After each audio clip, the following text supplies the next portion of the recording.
It was in 1995. I was in Corte Madera in a very small two-bedroom apartment.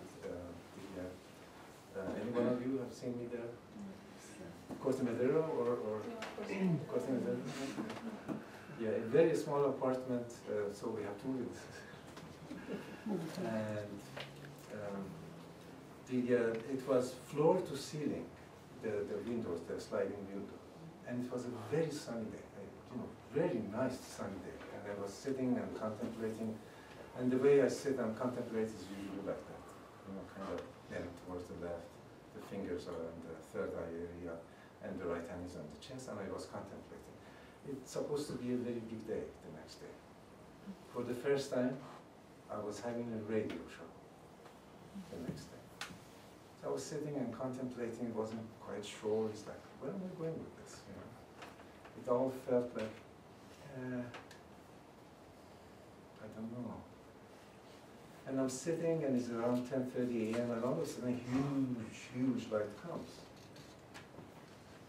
And I think there must be something wrong with my eyes or something. And I'm looking, and all of a sudden, it's like, really? Huge entity, angelic-like, something shaped right in front of me. So it was huge light coming, and it was very sunny. And the wing, it had two wings, huge wings, but the wings were, the ceiling, I guess, is 8 feet, right? So, like that. And all of a sudden, the wings were no longer wings. They were two huge, tall entities next to the big, whatever. It was so big that it had to bend. It felt like it. And in field of spirituality, when you start to see things, you will know that sometimes you see, geometric shapes, it has a meaning. Sometimes you see a face, just a face, it has a meaning. Sometimes you see a bust, no hands, it has a meaning. Sometimes you see the bust and the hand, it has a meaning. Like one of those statues in parks, you see, for example, 4 legs of the horse on the ground, the person died in the bath, that kind of thing. And this entity is so huge, and I'm looking totally speechless. I'm recalling my feeling. I really don't know what happened exactly, as far as words or what was exchanged. And the entity tells me that cancel the show. Cancel the show. Cancel the show. And instead, work on terminally ill patients. Did I have any choice? Gladly accepted it. I called the station and left a message. I was very embarrassed because they have a program. And I was supposed to diagnose and heal on the radio, one of those big things, and become famous and so forth. So I called, and I didn't know what to do. The next day, I started to call the Hospice of Marine. I called the Hospice of Laguna Niguel in San Francisco. I was asking people, where are hospices? Let me call. I would call, the nurses would pick up. They were excited about my experience and so forth. But nothing came up of it. I said, I don't want money. I won't lay hands on your patients. I'll be invisible. Just let me come. And they didn't. Tuesday, the next day, Monday, I don't know for what reason, without thinking. As many times as I looked, there was no thinking involved. I just came down the stairs. I was on the 2nd floor of the apartment, and I cleared the storage area. I didn't think, why are you doing this? I didn't think, why should I do this? I was just doing it. It's like somebody was guiding my hands and everything. Cleaned it really nicely, put 2 chairs there. And the next day, I'm sitting, and again, contemplating, and all of a sudden I felt like, open the drawer that we all have, full of paper clips and junk and prejudice and so forth, emptied it, and put it back. Juxtaposition. I was feeling great. And as soon as it went back to its position, the bell rang. And there is a 70-year-old lady, huffing and puffing, came up the stairs. would you please come to our house and visit with my partner? I said, what's wrong with your partner? She's downstairs, but she can't come up. I said, okay, I'll come downstairs. So I went, she's sitting in the front, and the lady who rang the bell is sitting there, and I stepped in the back. And it was visible, full of tumors on the neck, on these areas. I didn't do much, but most tumors either shrunk or disappeared. Didn't happen to me before. And they left. So I come upstairs, as soon as I want to grab a glass of water, knock. This time no ringing of the bell, there is a knock. I open the door. Very similar story. I said, can your friend go on the first floor? Can she walk a few steps? And she said, yes. So we went to the storage room. And we did a very good healing, identical stories. Tumors shrunk or disappeared. And throughout the day, that's what happened. Throughout the day. It was amazing. Now, at the time, I had really no idea what gay means and what lesbian means. I wasn't anywhere with it, you know. I had no idea, but I'm sure I had some preconceived notions of some prejudice about it. And also because of what Israelis are doing with Palestinians, it rubbed off on me. I had my feelings about Jews. All the people who came here, 3 couples, were lesbians. The rest of them, and those 3 were also Jews. And okay, what's the message here? It was fascinating. Everything happened just because I positioned myself. I positioned myself as a healer. I wore the hat of a healer. I assumed the platform of one. Then the entity came. You know, if any one of you is thinking, okay, as soon as I get my first $100,000, as soon as I get rid of the cancer, I'm going to start healing. It's like you're on the wrong track. You got to position yourself now. You position yourself now. Then things come. I already was a healer. I announced it. And the way I announced it was that I just had home. I had a travel agency in San Francisco, in the, what's it called, World Trade Center. I think it's demolished and changed. Ferry building. Ferry building, yes. It was a very nice one, actually. Very nice. I did a very good job. It looked really nice. Didn't make much money. And we had a storage room, and in the storage room full of brochures and full of videos, I would see patients. So I was looking forward for somebody to come for me to do healing, not somebody come for me to sell a ticket. And I think one of my students, her name is Mary Adam, she lives in New Jersey. I did my first healing there with her. And I decided, you know what, I'm not being honest with me. So I just closed the business, and I came. And I sat. And the next day, Harry says, so you're not going to work anymore? You're not going to work anymore? How do you pay the rent? You pay the rent. What do you mean you pay the rent? Well, I'm going to do healing. You're doing healing. How do you advertise? How did you? Have you advertised? No. It sounds really irrational, but it isn't, and here is why.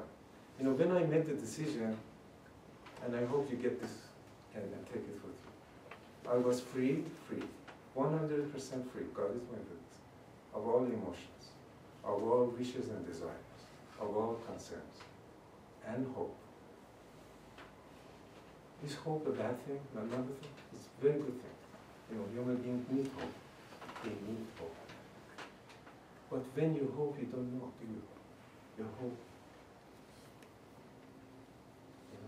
You want certainty and being sure something is going to happen. You must be free from all this, and it's possible. So I just, you know, I was sure that's where I'm going to go. So I just announced it to the universe. And I sat home, and prior to that, of course, I was doing healing, and people and friends would say, you have to have a business card. You have to have a business card. And Mary Ellen, our friend and student, you know, actually prepared me a business card and put some in some local stores and so forth. But I wasn't given the business card. And so, anyways, I asked Master Parvarandeh, should I have a business card? And he looks at me and says, why? I said, thank you. And ever since, you know, I don't have a business card. Yes, we started a blog now, and yes, we have a site, but the site is really for people that come and want more information. Go to the site. It's not the same. I mean, it's a nice site, but it's not very professional. But there is some information there. So I did not advertise it. I did not send any brochure. When I was coming to Marin County from Embryo, they told me Marin County is a very rich county. It's probably the richest county in America. And people are redneck. Are they? And they are highly conservative, and there also are hundreds of thousands of people. Hundreds of thousands of people don't live in Marin County anyways. And I'm not in competition with anybody. I'm just me. I come from the heart, I do what I do. What I do, no one else can do. What you do, I can't do. So, you know, I went there, and soon thereafter, people were coming to me and said, how did you hear about me? And I found out through their friends and family members and their patients that they're raving about me. They wanted to see what it is that I'm doing. You know, one of them came and lifted the sheet off of the table and said, you don't have any seawater? I said, why would I have seawater? How do you protect yourself? She said, no. So, positioning is very important. After working very hard and not meeting the rent by day 28, I was kind of trying not to have any concern. Day 28, you know, rent is due in 2-3 days.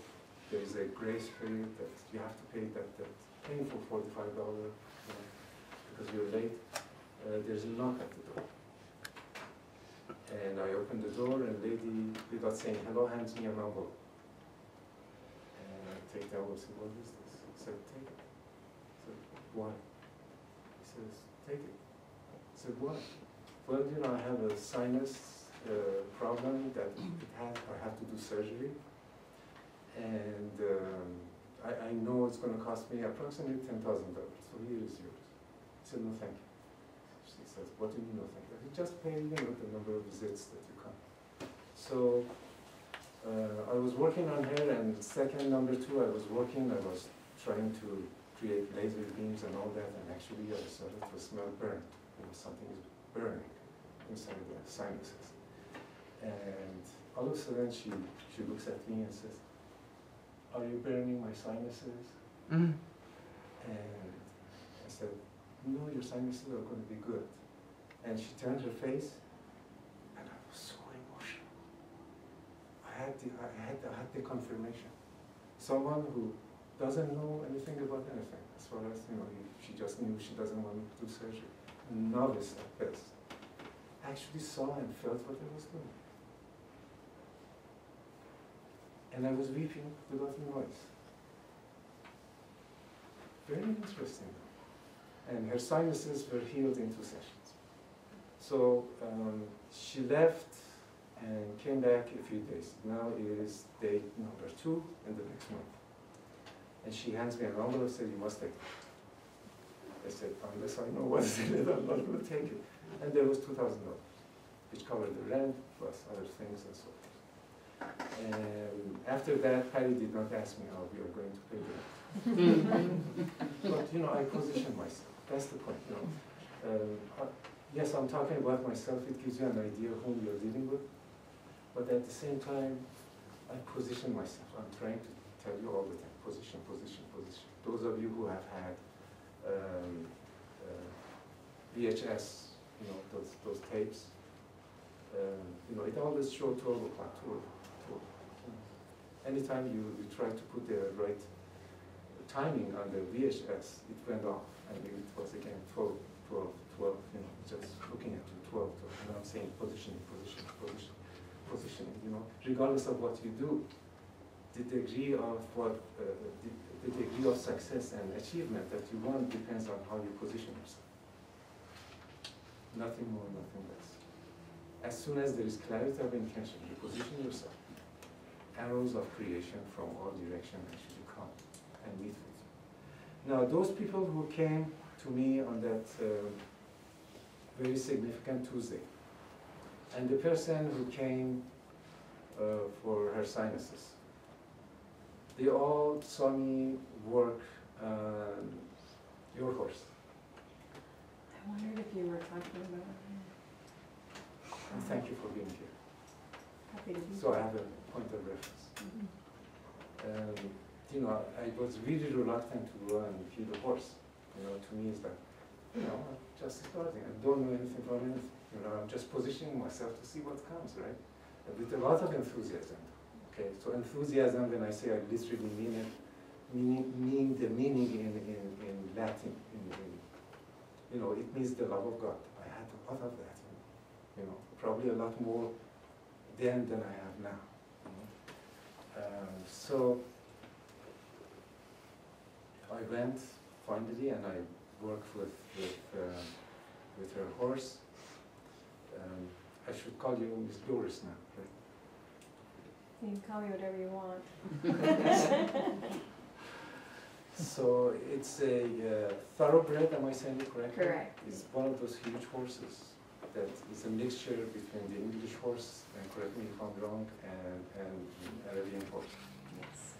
And so when we went to the, when I went to the rest, was it Woodacre? Woodacre? Nicasio. Nicasio. Okay.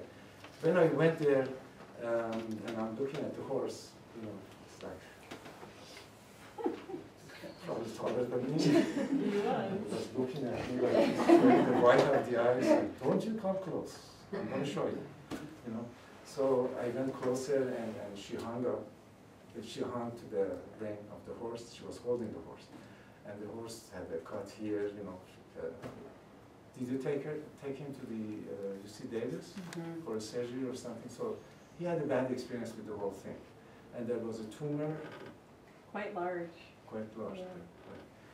So I went on the side, and she's comforting the horse. What was the name? Bob.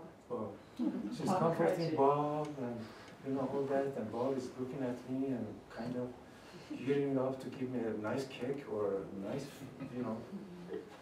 head or something. And I started to work, and after 5 minutes, the head fell. And those nice eyelashes were looking at me like this, big eyelashes, and he started to nibble.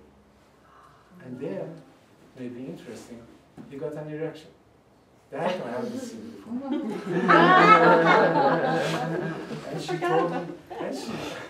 and she told me that's a good thing. It's a sign of healing. I said, really? I didn't know that. I just positioned myself to look at that. So just about everybody that came on that Tuesday had a friend of a friend, or actually witnessed the healing or something that happened. And she told me, if I'm not mistaken, that her sinus problems went away or something like that while she was holding that door.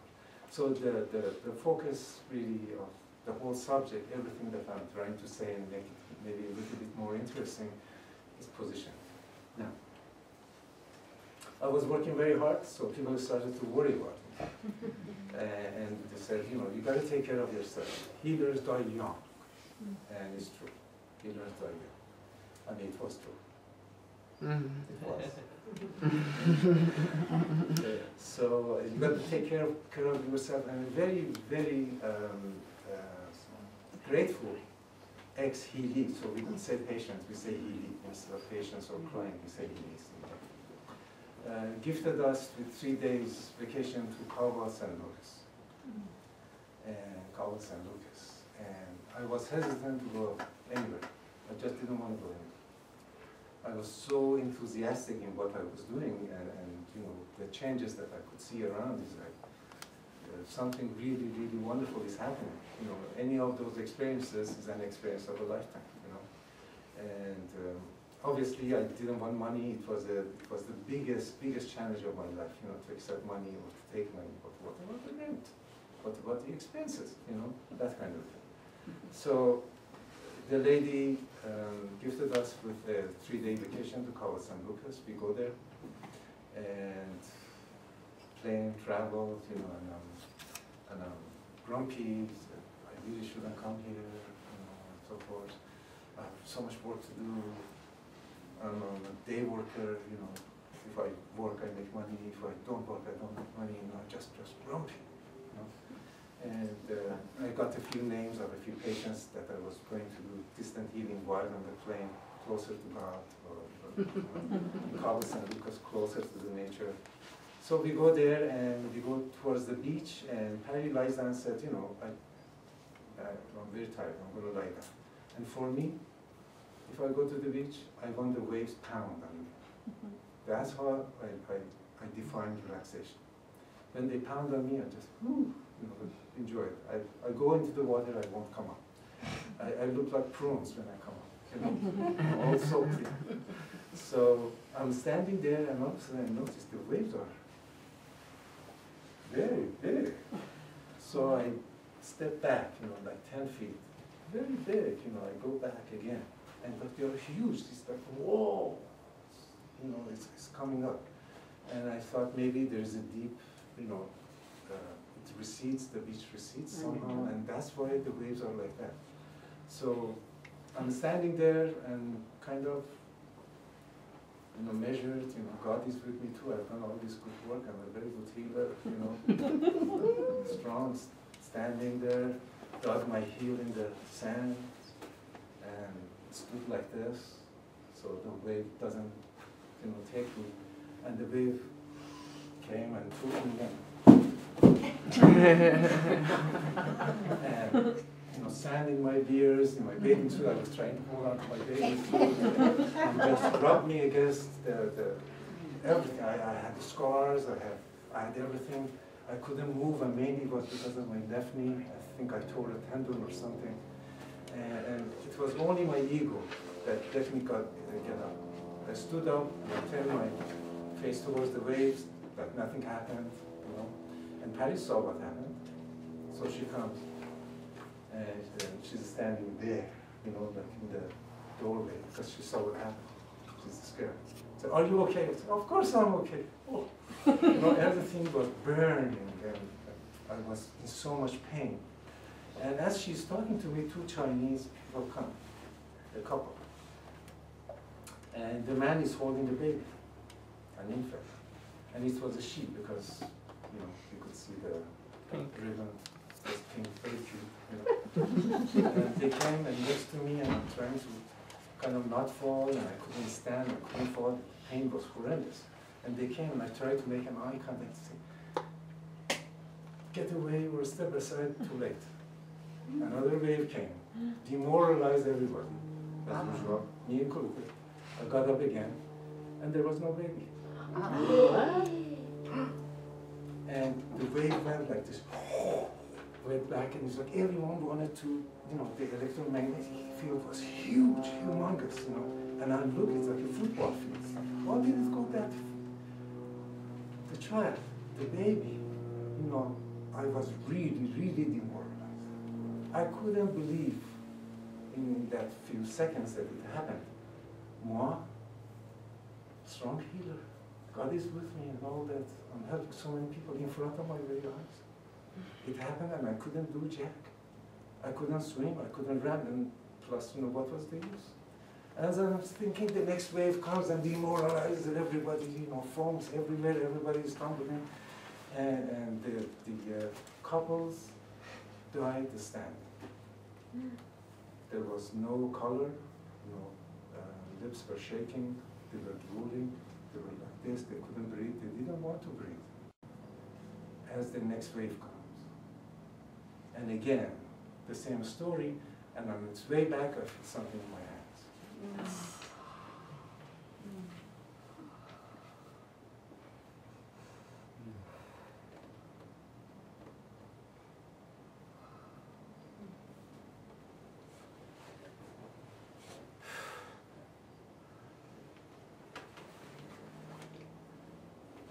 baby in my hand, I can walk. So I said, get your babies. All of a sudden, color comes, you know, they start to smile, and, you know, they look really miserable. They come and they get the baby, and they keep on walking backward, and saying things in Chinese, and going backward. And they kept on going for like 100 feet backward, and doing this and all that. And I was like, okay. I positioned myself to get the baby. All this pain, and sometimes positioning is painful. You know, at least judging by what our experience has been, positioning is painful. You know, but it doesn't have to be. You know, it's painful because we don't know any better, because we don't have the basic information. For the rest of 2.5 days remaining, Patty and I hardly spoke. We hardly spoke. She witnessed what happened. She knew what happened, and I knew I'm here to be instrumental of receiving and giving. I received giving life and I give it to everybody. And she knew for the rest of the 2 days she was gathering very exotic fish, you know, some of the fish that they're like bony and thorny, and they have eyes, they look like human beings. They were all at the shore. She would get them and give it to me, and I would try to put them back into the water. All 2.5 days, that's what happened. She knew it's her job now, that she gratefully accepted, to provide me with an environment that I could do the healing. The whole process was about how you position yourself, even though sometimes reluctantly, but you do position yourself. You know, you're doing badly physically, emotionally, you position yourself to get healed. You don't wait and hope. That's dumb, excuse me. You're hoping, then you don't know. Then it's not gonna happen. And it happens, it's so much pain. It's not worth it. At the end of the day, it wasn't worth it. That brings me to one of my axioms. So you're clear about positioning? Yes? Okay. So I position yourself to come to your edge. Position myself to work on the horse, and then the whole thing happened, which positioned me to be on the receiving end of that magnificent entity that visited me. Anybody wants any break? No? Okay, maybe, can I have some water, please?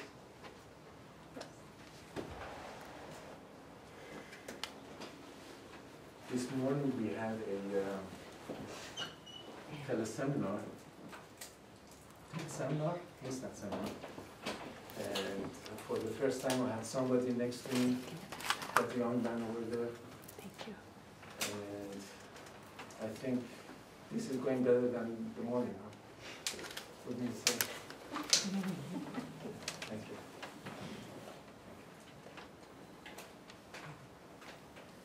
We're going to wait for Kirk, so if you have any questions or if you want to do anything, there are 2 more bathrooms down the hall if you wanted to use. Thank you very much for coming, greatly appreciate it. Very happy to see you. I saw you when you were 12 or 13. Very, very nice to see you.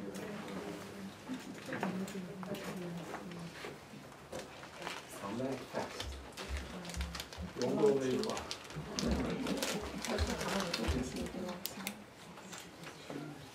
Can you say that for us, please? Like, I asked for something, and So you asked for something? I've, wanted something, and I thought I'm prepared to receive it, and for whatever reason, it has come, but I have not been there to receive it. And then I'm like, how could I do that? So, can you talk about that? What happens, why it happens, and how can I do better next time? Or is there a way to, when that happens instantly, what is the right thing to do? If I don't answer you right now, I'll answer you later. Okay, that's fine. But let's just cover up a few things since everybody's here. So we're waiting for 2 more people, yes. So you keep saying position yourself, I understand that, but in order to position yourself, don't you have to know where to position yourself? don't you have to have the knowledge or knowing or feeling of it? Actually, that's the catch. People think that and they never position themselves. My experience, that's the catch. Too much and too many feasibility studies to start a business. You know, then the universe said, do you want to open a darn business or you don't want to? I mean, these feasibility studies make me confused. Do you want to start, you know, a business? Go start it. Don't talk to me about money, because it's not going to happen. Don't talk to me about, oh, I have a child, I have a children. None of my business. The universe said, do you want this or you don't want it? So then the clarity of intention is not totally there, and we justify it for money or anything else, then it's not going to happen. And if it happens, it's shaky, shady. Then a few years later, I wish I would not have done. So during the meditation, especially a few minutes into your meditation, there are moments of clarity. And let's talk about meditation a little bit, since the subject came. You know, people say, I'm going to meditate on a given topic. So they sit and they actually think about it. And that's a no. Again, you're engaging your analytical mind. Again, you're engaging what you have experienced in your life. You're bringing it into your meditation. Again, the universe is not, you're not opening up for the universe. You're not opening up for the universe. The messages are tarnished at best. So first rule in Shafaw, you always title your meditation, but you never think about it. So meditation is, give me a title. Health, could it be? Sure. So health, and then you start to meditate, however you meditate. You know, we do our own meditations here, but meditation, you do your own meditation. Then you say health, and then your heart comes to mind, just let it go. Just let it go. Just let it go. Just stay. The title is not for you, it's for the universe.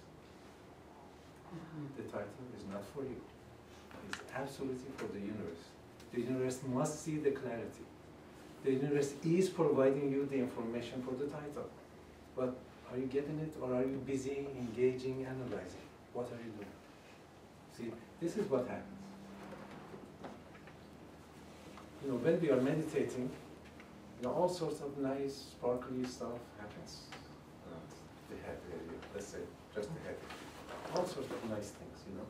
All sorts of information are coming, and you may not be even aware of the information, what it is, you know. And as soon as you know there is a spark, and you hang on to that spark, try to think what it is. There is a line.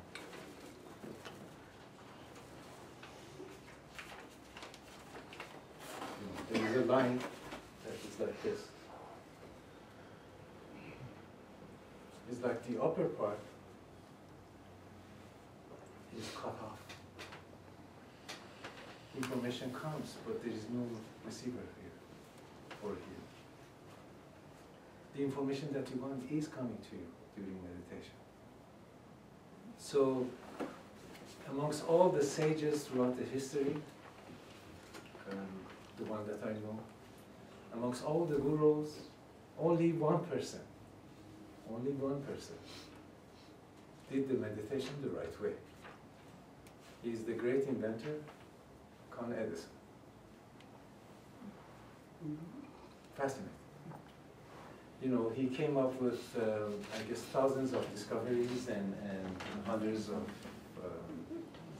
inventions, but very repeatedly actually, he would come to a point that he didn't know where to go from here.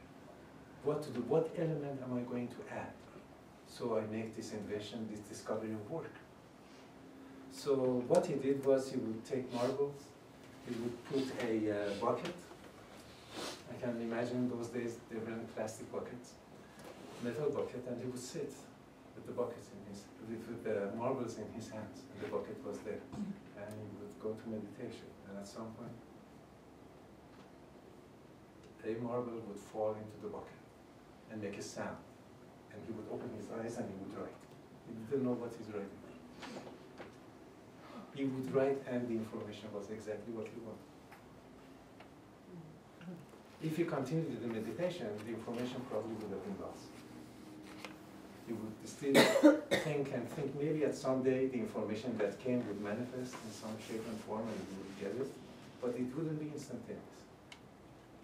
We actually get our information instantaneously. There is no two ways about it. We do get it.